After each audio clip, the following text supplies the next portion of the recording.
کی حضرت ابراہیم علیہ السلام کی دعا قبول فرمائی اور فرمایا کہ اللہ وہ ہستی ہے جس نے ان پڑھوں میں ایک رسول بھیجا، انہی میں سے یتلو علیہم آیات ہی، جو انہیں اس کی آیات پڑھ کر سناتا ہے اور ان کا تزکیہ کرتا ہے اور انہیں کتاب و حکمت کی تعلیم دیتا ہے، اور بے شک وہ اس سے پہلے کھلی گمراہی میں تھے۔ امیین بھی کہا گیا، اس کا یہ مطلب نہیں ہے کہ آپ صرف امیین ہی کی طرف آئے، بلکہ مطلب اس کا یہ ہے کہ اولین مخاطب آپ صلی اللہ علیہ وآلہ وسلم کے عرب کے امی لوگ تھے،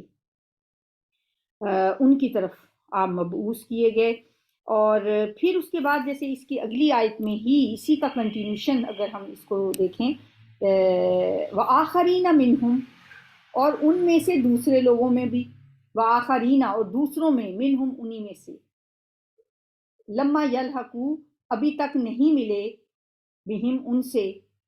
اب اس آیت میں اگر ہم عطف مان لیں یہاں پہ کہ بعثا فی الامیین، اس نے بھیجا امیین میں ایک رسول، اور امیین میں بھیجا، اور وآخرین، اور ان میں سے دوسرے لوگوں میں بھی آپ کو بھیجا، لما یلحقوا بہم، کہ ابھی تک نہیں ملے ان سے۔ تو مطلب اس کا یہ ہے کہ آپ صلی اللہ علیہ وآلہ وسلم کو ان کی طرف تو بھیجا ہی ہے، اور ان کے بعد قیامت تک آنے والے لوگوں کی طرف بھی آپ کو مبعوث کیا گیا ہے، یعنی آپ کی بعثت قیامت تک کے لیے ہے۔ ظاہر ہے آپ کی امت میں ہر نسل، ہر ملک، ہر قوم کے لوگ شامل ہوں گے۔ اچھا، ایک متفق علیہ حدیث ہے جس میں نبی صلی اللہ علیہ وآلہ وسلم سے جب پوچھا گیا آخرین منہم کے بارے میں، تو آپ نے اپنا ہاتھ، دست مبارک، حضرت سلمان فارسی کے کندھے پہ رکھا اور فرمایا کہ یہ اور اس کی قوم کے لوگ، یعنی آخرین منہم کون ہے؟ حضرت سلمان فارسی اور اس کی قوم کے لوگ۔ اور آپ نے یہ بھی فرمایا کہ اگر دین ثریا پر بھی ہوگا، یعنی بلندیوں پر بھی ہوگا، تو اس کی قوم کا ایک شخص اس تک پہنچ جائے گا۔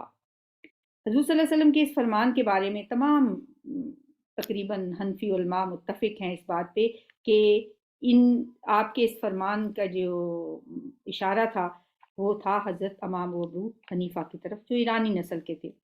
اور اس میں تو کوئی شک بھی نہیں ہے کہ ایرانی قوم بحیثیت مجموعی بہت ذہین ہے۔ اس قوم میں بڑے بڑے فلاسفر پیدا ہوئے، بڑے بڑے علماء دین پیدا ہوئے۔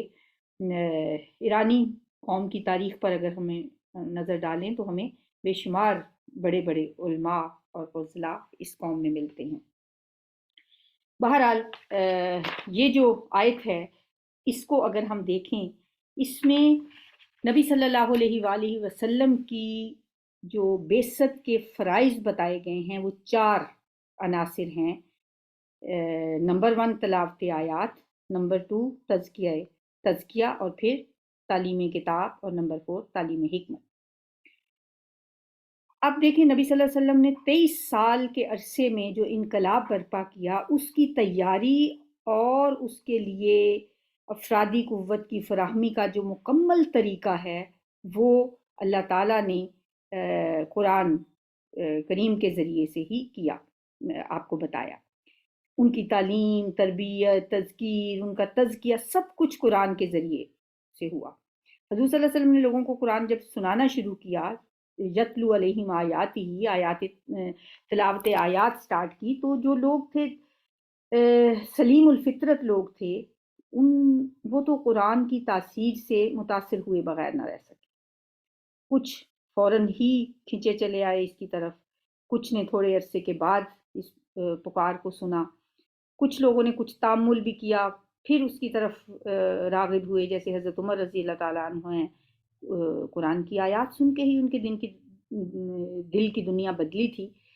تو مطلب 12 سال 13 سال آپ مکے میں رہے، اس عرصے میں قرآن پاک کی تلاوت کے ذریعے سے ہی لوگوں کو بار بار جھنجھوڑا گیا، اور جو زندہ دل لوگ تھے ان کو چھانٹ چھانٹ کے الگ کر لیا گیا، اور پھر ان کا تزکیہ بھی قرآن کی تلاوت سے ہی ہوا، کیونکہ قرآن تو شفا ہے، جیسے کہ سورہ یونس میں آتا ہے شفاء لما فی الصدور ہے۔ جیسے جیسے یہ کلام ان کے سینوں میں اترتا گیا، دلوں کی بیماریاں دور ہوتی چلیں گی، اور دلوں کی بیماریوں میں جو سب سے بڑی ایک بیسک بیماری ہے نا، جس سے باقی بیماریاں بھی جنم لیتی ہیں، وہ ہے دنیا کی محبت۔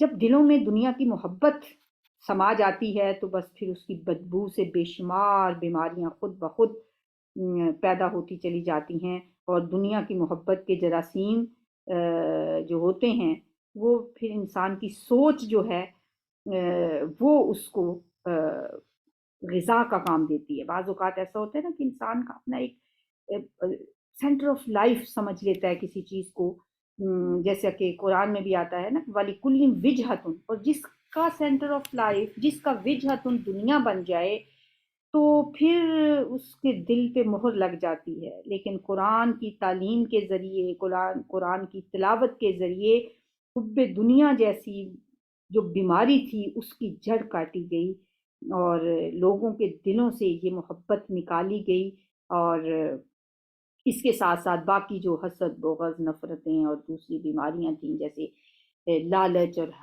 حرص و ہوس، وہ سب کی سب آہستہ آہستہ غائب ہوتی چلی گئیں، اور ایسی ایک جماعت وجود میں آئی کہ جن کا تزکیہ ہو چکا تھا۔ یعنی تزکیہ نفس جو ہے وہ ایسی ہے کہ ایک کیاری اگر آپ سمجھ لیں اپنے دلوں کو، تو اس کیاری میں سے جو زہریلی جڑی بوٹیاں ہیں جب انہیں چن چن کے نکالا جاتا ہے تو پیچھے پھر خوشنما پھول ہی بچتے ہیں۔ تو دلوں کی کیاریوں میں نبی صلی اللہ علیہ وآلہ وسلم نے آیات کی تلاوت کے ذریعے محبتوں کے پھول اگائے، ان کا تزکیہ کیا اور انہیں کتاب و حکمت کی تعلیم دی۔ یا یہ چیز ذہن میں رکھنی چاہیے کہ حکمت جو ہے نا وہ ایک نبی صلی اللہ علیہ وسلم کی تعلیم و تربیت کا ایک ایریا آف اسپیشلائزیشن ہے، یعنی تعلیم و تربیت کا ایک تخصص کا شعبہ ہے۔ ہر کوئی اس میدان میں نہیں آ سکتا۔ نبی صلی اللہ علیہ وسلم نے بلکہ قرآن حکیم میں سورہ بقرہ میں آتا ہے یؤتی الحکمۃ من یشاء، وہ دیتا ہے حکمت جس کو چاہتا ہے۔ ہر کسی کے نصیب میں حکمت نہیں ہوتی۔ ومن یؤت الحکمۃ فقد اوتی خیرا کثیرا، اور جس کو حکمت عطا کر دی گئی اسے تو خیر کثیر عطا ہو گیا۔ حضور صلی اللہ علیہ وآلہ وسلم نے جو انقلاب برپا کیا اس کے لیے جو ٹول آپ نے استعمال کیا وہ قرآن حکیم ہے۔ یتلو علیہم آیات، پھر اسی کے ذریعے ان کا تزکیہ کیا، اسی کے ذریعے ان پہ حکمت کے دروازے کھلتے چلے گئے، اور 23 سال کے عرصے میں، مختصر سے عرصے میں انسانی تاریخ کا آپ نے وہ انقلاب برپا کیا کہ دنیا میں اس کی مثال نہیں ملتی، اور آپ نے نہ صرف جزیرہ نمائے عرب میں بلکہ پوری دنیا تک یہ پیغام پہنچا دیا۔ آپ کی زندگی میں تو جزیرہ نمائے عرب تک ہی تھا، لیکن اس کے بعد پوری دنیا میں دین کو غالب کرنے کا مشن جو تھا وہ آپ کے صحابہ نے پورا کیا، اور نبی صلی اللہ علیہ وسلم تو یہ مشن اپنی امت کے سپرد کر کے اس دنیا سے تشریف لے گئے، لیکن حضور صلی اللہ علیہ وسلم نے امت کو جو وصیت کی تھی وہ بھی قرآن ہی کے بارے میں تھی۔ آپ نے فرمایا تھا ترکت فیکم ما لن تضلوا بعدہ ان اعتصمتم بہ کتاب اللہ، میں تمہارے درمیان وہ چیز چھوڑے جا رہا ہوں کہ جسے تم مضبوطی سے تھام لو گے تو ہرگز گمراہ نہیں ہوگے، وہ ہے اللہ کی کتاب۔ ایک مرتبہ آپ نے فرمایا ترکت فیکم امرین لن تضلوا من تمسکتم بہما، میں تمہیں دو چیزیں چھوڑ کے جا رہا ہوں، اگر تم انہیں مضبوطی سے تھامے رکھو گے تو کبھی گمراہ نہیں ہوگے، کتاب اللہ و سنت رسول، اللہ کی کتاب اور اس کے رسول کی سنت۔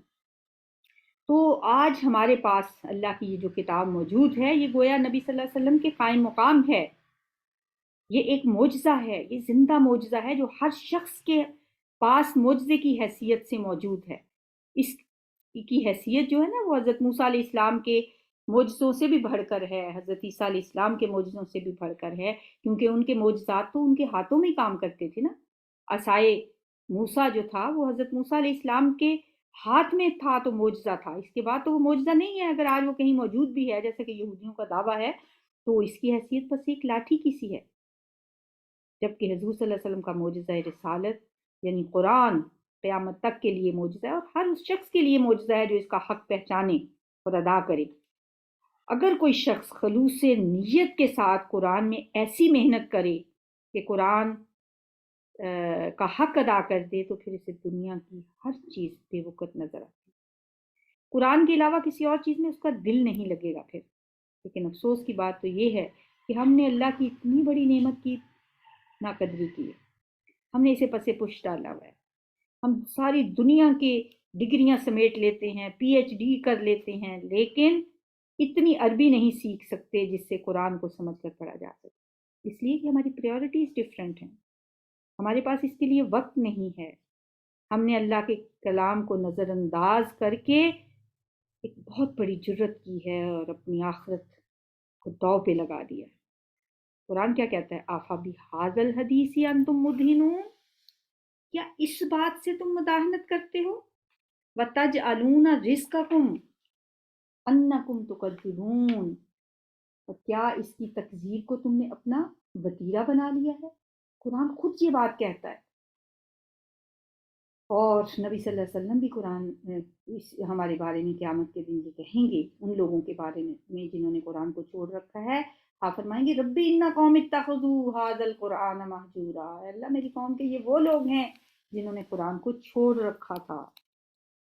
بس ضرورت اس بات کی ہے کہ ہم اس کی اہمیت کو پہچانیں۔ یہ قرآن اس دور کے لوگوں کے لیے بھی تھا، وآخرین منہم لما یلحقوا بہم، اور اس کے بعد قیامت تک آنے والے لوگوں کے لیے بھی ہے۔ اور جس ہستی نے یہ کلام، یہ قرآن، یہ کتاب بھیجی ہے، وہ العزیز الحکیم، وہ نہایت غالب اور بہت حکمت والا ہے۔ ذالک فضل اللہ، یہ اللہ کا فضل ہے، یوتی ہی، وہ دیتا ہے اسے، من یشاء، جس کو چاہتا ہے، واللہ ذو الفضل العظیم، اور اللہ بڑے فضل والا ہے۔ اللہ کے فضل کے تو بہت سے درجات ہیں، ان میں سب سے اونچا اور اعلیٰ درجہ پوری کائنات میں نبی صلی اللہ علیہ وآلہ وسلم کے لیے مختص ہے۔ ان فضلہ کان علیک کبیرا، اس میں کوئی شک نہیں کہ اس کا فضل آپ پر بہت بڑا ہے۔ حضور صلی اللہ علیہ وسلم کے بعد ہر اس شخص پر بھی اللہ کا بہت بڑا فضل ہے جو آپ کے دامن سے وابستہ ہو گیا۔ اللہ کا شکر ہے کہ ہمیں اس نے اپنا یہ فضل عطا فرمایا ہے اور ہمیں ایسے گھروں میں پیدا کیا ہے جہاں ہم نے آنکھ کھولتے ہی اذان کی آواز سنی، وَلِلَّهُ يَمُنُّ عَلَيْكُمْ أَنْ هَدَاكُمْ لِلْإِيمَانِ، کہ تم پر یہ اللہ کا بہت بڑا احسان ہے کہ اس نے تمہیں ایمان کے رستے پہ ڈال دیا۔ اس پہ اللہ کا شکر ادا کرنا چاہیے، اور اس بات پہ شکر جو ہم دعا مانگتے ہیں نا کھانے کے بعد، اس میں بھی یہ شکر آتا ہے، الحمدللہ الذی اطعمنا وسقانا وجعلنا من المسلمین، اللہ کا شکر ہے اس نے ہمیں کھلایا پلایا اور ہمیں مسلمان پیدا کیا۔ یہ اللہ کا بہت بڑا فضل ہے، یہ ہر کسی کے نصیب میں ہے بھی نہیں۔ مثل الذین حملوا التوراۃ، مثال ان لوگوں کی، حملوا التوراۃ، جو تورات کا بوجھ ڈالے گئے، یعنی جن لوگوں پر تورات کا بوجھ ڈالا گیا ان کی مثال کیسی ہے؟ ثم لم یحملوہا، پھر انہوں نے نہیں اٹھایا اس کو، یعنی ان کے اوپر تورات کا بوجھ تو ڈالا گیا لیکن انہوں نے اس بوجھ کو پھر اٹھایا نہیں۔ کمثل الحمار، ان کی مثال ہے جیسے گدھے کی مثال کی طرح۔ ان لوگوں کو تورات پر عمل کرنے کا حکم دیا گیا تھا، پھر انہوں نے اس پر عمل نہیں کیا، ان کی مثال ایک گدھے کی سی ہے۔ کس گدھے کی سی؟ جس پہ بہت سی کتابیں لادی ہوئی، یحملو اسفارن، جو یحملو جو اٹھائے ہوئے ہو، اسفارن بڑی بڑی کتابیں، اسفارن کتابوں کو کہتے ہیں، صفر ان کی جمع ہے، بڑی کتاب۔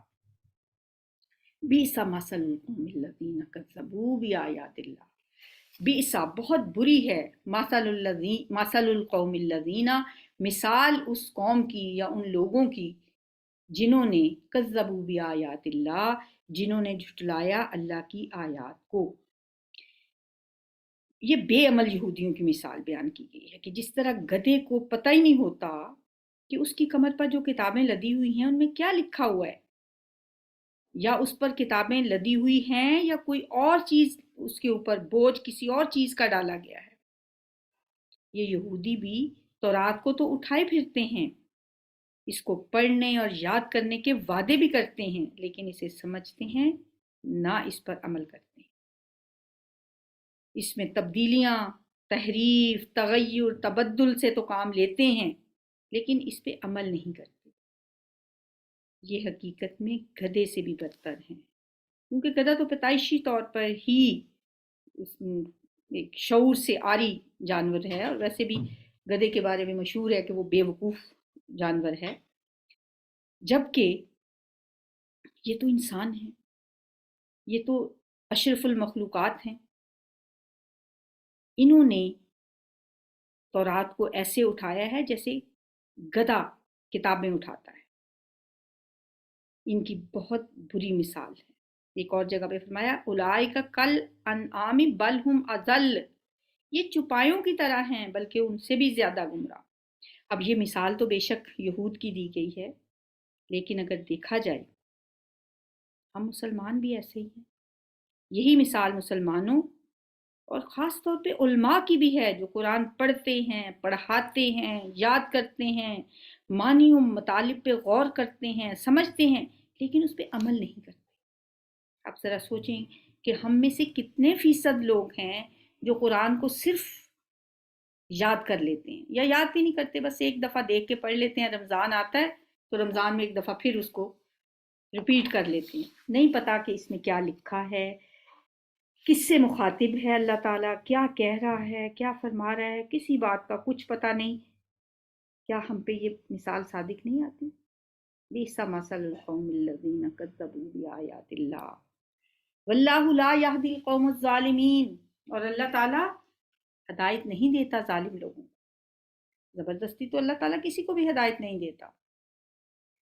قل یا ایھا الذین، کہہ دیجئے اے وہ لوگو، ہادو جو یہودی ہو گئے ہو، ان زعمتم، اگر تمہارا دعویٰ ہے، اگر تم نے گمان کر لیا ہے، انکم کہ بے شک تم ہی، اولیاء دوست ہو، للہ اللہ کے، من دون الناسی لوگوں کے علاوہ، لوگوں کے سوا، فتمنوا الموت، تو ذرا تم تمنا کرو موت کی، ان کنتم صادقین، اگر تم سچے ہو۔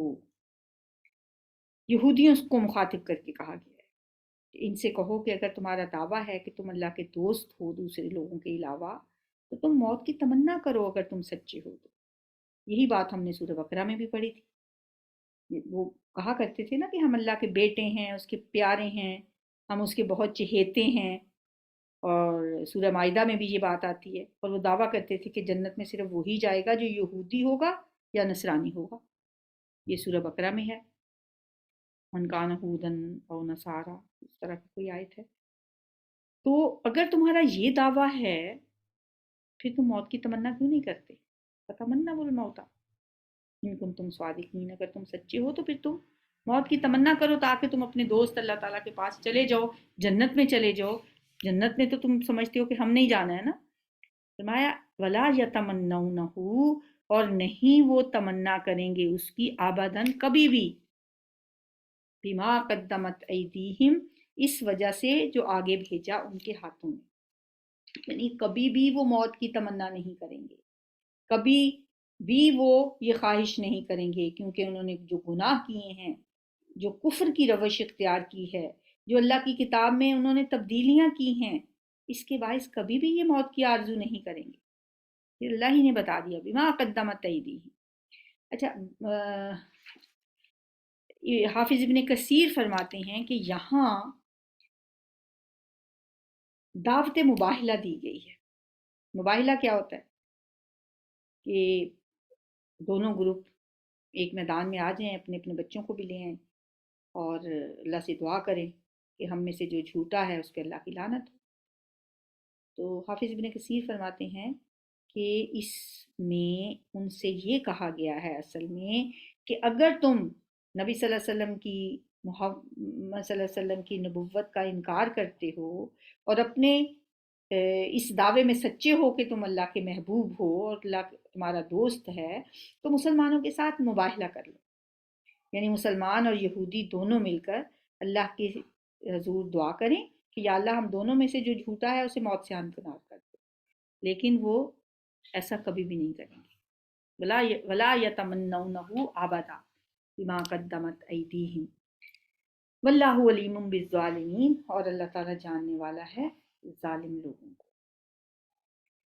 قل، کہہ دیجئے، ان الموت الذی، بے شک وہ موت، الذی جس سے تفرون تم فرار حاصل کرتے ہو، جس سے تم بھاگتے ہو، تفرون فرار سے اس لفظ کو یاد،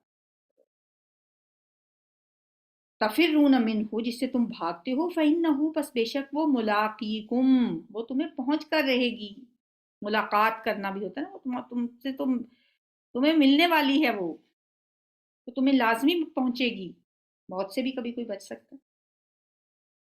کل نفس ذائقۃ الموت، ہر جان کو موت کا ذائقہ تو چکھنا ہے، تو آپ ان سے کہہ دیجئے کہ جس موت سے تم بھاگتے پھرتے ہو وہ تو تمہیں پہنچ کر رہے گی، ثم تردون الی عالم الغیب والشہادہ، پھر تمہیں لٹایا جائے گا، پھر تم لوٹائے جاؤ گے، تردونا الی عالم الغیب والشہادتی پوشیدہ اور ظاہر کے جاننے والے کی طرف، اس رب کی طرف جو غیب کا اور حاضر کا جاننے والا ہے، فَيُنَبِّئُكُم پھر وہ تمہیں بتا دے گا، پھر وہ تمہارے کام بتلا دے گا تم کو، بما کنتم تعملون جو تم کرتے تھے، پھر تمہاری ساری باتیں سامنے آ جائیں گی۔ یا ایھا الذین آمنوا، اب یہ وہ آیات شروع ہو گئی ہیں جو جمعے کی نماز کے بارے میں ہے۔ یا ایھا الذین آمنوا، اے وہ لوگو جو ایمان لائے ہو، اذا نودیا جب پکارا جائے، جب بلایا جائے، جب اذان دی جائے، للصلاۃ نماز کے لیے، من یوم الجمعۃ جمعے کے دن، فاسعوا الی ذکر اللہ تو دوڑ پڑو یعنی جلدی کرو، الی ذکر اللہ اللہ کے ذکر کی طرف، وذروا البیع اور چھوڑ دو تجارت کو، خرید و فروخت کو چھوڑ دو، ذالکم یہ خیر لکم بہتر ہے تمہارے لیے، ان کنتم تعلمون اگر تم جانتے ہو۔ یہاں پہ اذان کی بات ہے، نماز جمعہ کے لیے پکارنے کی بات ہے، لیکن یہ کس طرح پکارا جائے گا، اذان کے الفاظ کیا ہوں گے، اذان کس طرح دی جائے گی، پورے قرآن میں ہمیں کہیں نہیں پتہ چلتا۔ اس سے کیا بات پتہ چلی کہ کچھ باتیں نبی صلی اللہ علیہ وآلہ وسلم نے فرمائی ہیں، قرآن کی وضاحت آپ کے فرامین کے بغیر ممکن ہی نہیں ہے۔ اذان کے الفاظ کیا ہوں گے یہ تو آپ نے بتائے، حدیث میں ہے کہ اذان کیسے دی جائے گی، حدیث کے بغیر قرآن کو سمجھنا ممکن ہی نہیں ہے، اور نہ ہی اس پر عمل کرنا ممکن ہے۔ تو جو لوگ حدیث کو نہیں مانتے انہیں بتانا چاہیے پھر کہاں پہ ہے اذان کا طریقہ قرآن میں بتایا گیا، یہ سب ہمیں حدیث سے پتہ چلتا ہے۔ اچھا، جمعے کو جمعہ کیوں کہا جاتا ہے؟ بعض کہتے ہیں کہ اس دن اللہ تعالیٰ ہر چیز کی پیدائش سے فارغ ہو گیا تھا اور تمام مخلوقات کا اس دن اجتماع ہوا، جمعہ کا مطلب ہوتا ہے نا جمع ہونے سے ہے یہ لفظ، اور ایک اس کا مطلب یہ بھی بنتا ہے کہ نماز کے لیے لوگوں کا اجتماع ہوتا ہے، لوگ سارے جمعہ کی نماز کے لیے اکٹھے ہوتے ہیں، اس لیے اس کو جمعہ کہا جاتا ہے۔ فس او کا مطلب یہ نہیں ہے کہ دوڑ دوڑ کے جانا چاہیے، اس کا مطلب ہے جلدی کرو، فس او جلدی کرو، دوڑ کر آنا تو ویسے پسندیدہ نہیں ہے۔ اذان کے فوراً بعد کاروبار بند کر دیں اور نماز کے لیے بڑے وقار اور سکینت کے ساتھ چلتے ہوئے، ذالکم خیر لکم ان کنتم تعلمون یہ تمہارے لیے بہتر ہے اگر تم جانتے ہو۔ اچھا، یہاں پہ یہ دیکھیں اس حکم پہ ہمارے ہاں عمل نہیں ہوتا، وذر البیع تجارت چھوڑ دو، لوگ تجارت نہیں چھوڑتے، جمعہ پڑھ لیتے ہیں۔ آپ بھی یقیناً ایسے لوگوں کو جانتے ہوں گے جو دو تین بھائی ہیں، ایک دکان پہ کام کر رہے ہیں۔ اب ہمارے یہاں جمعے کے بھی ڈفرینٹ ٹائمنگس ہیں، کسی مسجد میں کتنے بجے 1:30 ہوتا ہے، کسی میں 2 بجے ہوتا ہے، کسی میں 2:30 ہوتا ہے، کوئی 1 بجے والا پڑھ لیتا ہے، کوئی 2 بجے والا پڑھ لیتا ہے، اور دکان کھلی رکھتے ہیں۔ تو اس آیت پہ کیسے عمل ہوگا؟ وذر البیع خریدو چھوڑ دو، صرف بیچنا ہی نہیں چھوڑنا، خریدنا بھی چھوڑ دینا۔ جو خریدنے والے ہیں وہ بھی گناہ گار، جو بیچنے والے ہیں وہ بھی گناہ گار۔ میرا خیال ہے اگر خریدنے والے نہ ہوں تو بیچنے والے خود ہی چھوڑ کے چلے گئے۔ اور اتفاق کی بات یہ ہے کہ اس وقت زیادہ گاہک آتے ہیں کیونکہ اکا دکا دکانیں کھلی ہوتی ہیں، زیادہ تر لوگ بند کر دیتے ہیں، جو کھلی ہوتی ہیں پھر ظاہر ہے ان کی چاندی ہو جاتی ہے۔ سیم ایسے ہی جیسے کہ اصحاب سبت کی بات ہے، ہفتے والے دن مچھلیاں زیادہ آتی تھیں تو انہوں نے بھی چور دروازے نکال لیے تھے۔ ہم نے بھی ہفتے والوں کی طرح چور دروازہ نکالا ہوا ہے کہ جمعہ پڑھ لیتے ہیں، تجارت نہیں چھوڑتے۔ تو تجارت چھوڑ دینا خیر لکم ان کنتم تعلمون، اور پورا دن تو نہیں چھوڑنی، صرف جمعے کی ٹائمنگز میں۔ اگر کوئی شخص 1 بجے سے لے کے 2 بجے تک بھی چھوڑ دیتا ہے، جب اذان ہوتی ہے تو 1:30 بجے جمعہ ہوتا ہے، 1 سے لے کے 2 تک آپ کاروبار بند کر دیں تو کیا فرق پڑ سکتا ہے؟ بس بات ہے نا لالچ کی۔ فائزہ قضیت الصلاۃ، پھر جب پوری کر لی جائے نماز، ادا کر لی جائے نماز، فانتشروا فی الارض، تو پھیل جاؤ زمین میں، وابتغوا من فضل اللہ، اور تلاش کرو اللہ کے فضل میں سے۔ کتنا اللہ کا اپنے بندوں کے لیے کرم ہے، اس کا کتنی آسانیاں رکھی ہیں ہمارے لیے کہ نماز پڑھ کے اب پھیل جاؤ زمین میں اور اللہ کا فضل تلاش کرو۔ وَاذْكُرُوا اللَّهَ كَثِيرًا، اور اللہ کا ذکر کثرت سے کرتے رہو، لَعَلَّكُمْ تُفْلِحُونَ، تاکہ تم کامیاب ہو جاؤ۔ وَإِذَا رَأَوْا تِجَارَةً، اور جب وہ دیکھیں کوئی تجارت، تجارت یعنی کہ کوئی سودا بکتا ہوا دیکھیں، او لہوا، یا کوئی تماشا ہوتا ہوا دیکھیں، ننفذو، تو وہ دوڑ جاتے ہیں، الیہا، اس کی طرف، یعنی کس کی طرف؟ اس تجارت کی طرف، وترکوکا، اور چھوڑ جاتے ہیں آپ کو، قائما، کھڑا، یعنی جب کوئی سودا بکتا دیکھیں یا کوئی تماشا نظر آ جائے تو اس کی طرف دوڑ جاتے ہیں اور آپ کو کھڑا ہی چھوڑ دیتے ہیں۔ یہ جو آیت ہے اس کا شان نزول یہ ہے کہ ایک دفعہ نبی صلی اللہ علیہ وسلم جمعے کا خطبہ دے رہے، ایک تجارتی قافلہ آ گیا، اور ظاہر ہے جب قافلہ آتا تھا تو لوگ جلدی جلدی جاتے تھے کہ اپنی مطلوبہ چیزیں ان سے خرید لیں، جو جلدی چلے جائے گا تو جلدی اس کو اچھی چیز مل جائے گی۔ تو لوگوں کو جب پتہ چلا تو خطبہ جمعہ چھوڑ کر باہر نکل گئے، خرید و فروخت کے لیے چلے گئے کہ کہیں سامان تجارت ختم نہ ہو جائے۔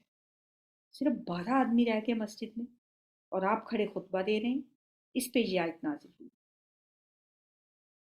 تو یہ ننفذو کا مطلب ہے کہ توجہ کرنا، مائل ہو جانا، منتشر ہو جانا، دوڑ کر جانا، یعنی سارے کے سارے وہاں سے منتشر ہو گئے اور آپ کھڑے خطبہ دیتے رہے۔ سوچیں کہ یہ دنیا کی لالچ اور دنیا کی چیزوں میں کتنی اٹریکشن ہے۔ اس سے یہ بھی پتہ چلتا ہے کہ جمعے کا خطبہ کھڑے ہو کے دینا سنت ہے۔ نبی صلی اللہ علیہ وسلم 2 خطبے ہوتے تھے آپ کے، جن کے درمیان میں آپ بیٹھتے تھے۔ بتا رکھوں کا قائمان، اور چھوڑ جاتے ہیں آپ کو کھڑا ہوا۔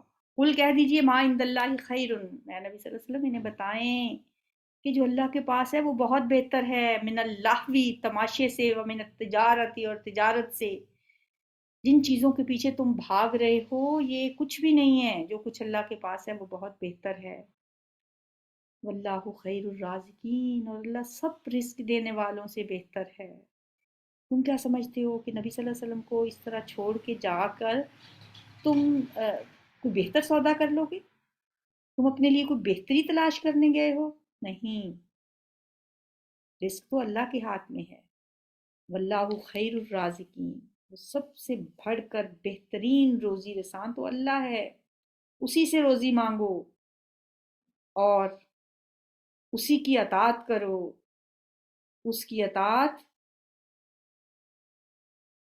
سب سے بڑا ذریعہ ہے اس چیز کا کہ وہ تم سے راضی ہو جائے۔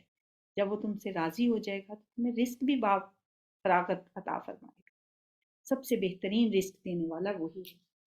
الحمدللہ، اللہ کا شکر ہے، ہماری 11 آیات سورہ جمعہ کی مکمل ہوئیں۔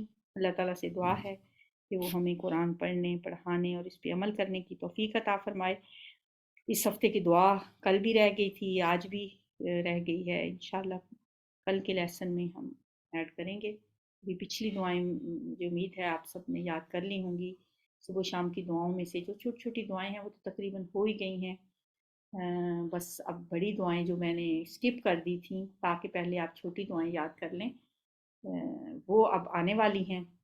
ابھی جو پچھلی 2 دعائیں ہم نے کی ہیں ان کو ریوائز کر لیتے ہیں یہاں پہ۔ یہاں پہ لکھی ہوئی تو میرے پاس نہیں ہے لیکن آپ نے یاد کر لی ہوں گی. ایک تو ہے بسم اللہ الذی لا یضر مع اسمہ شیء فی الارض ولا فی السماء وہو السمیع العلیم. یہ 3 دفعہ صبح کے ٹائم اور 3 دفعہ شام کو عصر کے بعد یہ دعا مانگا کریں. پھر اللہم عافنی فی بدنی، اللہم عافنی فی سمعی، اللہم عافنی فی بصری، لا الہ الا انت. یہ دعا بھی بہت اچھی دعا ہے عافیت کے لیے، صحت کے لیے. ہر روز اگر ہم 3 دفعہ صبح و شام اللہ تعالیٰ سے عافیت مانگیں گے تو انشاءاللہ اللہ تعالیٰ ہمیں عافیت میں رکھے گا. پھر اس کے بعد اب جو ہم نے پڑھنی ہے اللہم انی اعوذ بک من الکفر والفقر، اللہم انی اعوذ بک من عذاب القبر، لا الہ الا انت. یہ ایک چھوٹی سی دعا ہے. پھر اس کے بعد تھوڑی سی لمبی دعائیں ہیں. تو انشاءاللہ ہماری یہ صبح و شام کی دعائیں مکمل آہستہ آہستہ ہوتی رہیں گی. لیکن میں نے آپ سے جیسے کہا تھا کہ آپ وَإِيَّاكَ نَسْتَعِينُ ایک ایپ ہے وہ ڈاؤن لوڈ کر لیں. اور اگر آپ کے پاس وہ کتاب نہیں ہے، جن کے پاس تو کتاب ہے اس کے اندر ساری یہ صبح و شام کی دعائیں ہیں. چاہے وہ کتاب حصن المسلم ہو، چاہے وہ ایاک نستعین ہو، چاہے کوئی اور پیارے رسول کی پیاری دعائیں ہیں اس میں بھی یہ ساری دعائیں موجود ہوتی ہیں. تو یہ صبح و شام کے اذکار لازمی کیا کریں. ایسے جیسے بی پی کے پیشنٹ بی پی کی میڈیسن کھاتے ہیں نا باقاعدگی کے ساتھ، اس طرح یہ دعائیں ہمیں باقاعدگی کے ساتھ مانگنی چاہیے. اور جو ایپ ہے اس میں تو اس کی تلاوت بھی ہے، اس سے آپ کا تلفظ بھی بہتر ہو جائے گا. اگر آپ وہ لگا کے صبح کے ٹائم بھی ایک دفعہ سن لیا کریں اور شام میں بھی سن لیا کریں تو پھر تلفظ کا بھی مسئلہ نہیں رہتا کہ انسان کوئی لفظ غلط نہ کہیں یاد کر لے. سبحانک اللہم و بحمدک نشہد ان لا الہ الا انت نستغفرک و نتوب الیک. السلام علیکم ورحمۃ اللہ.